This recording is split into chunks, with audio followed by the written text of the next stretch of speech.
Covey once said, I can tell what's important to any person by looking at their calendar. Here's my challenge for you today.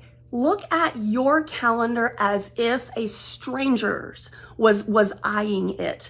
What would your calendar say is important to you? Would your calendar show you as the balanced person you'd like to be, or would it show someone different?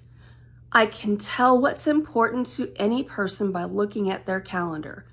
That's your challenge for the day. And if you'd like to learn more about this, please check out my Oracle of Hours online course. Shoot me a message, a DM, or drop a comment below and I'll make sure to get you the information you need. What's important to you?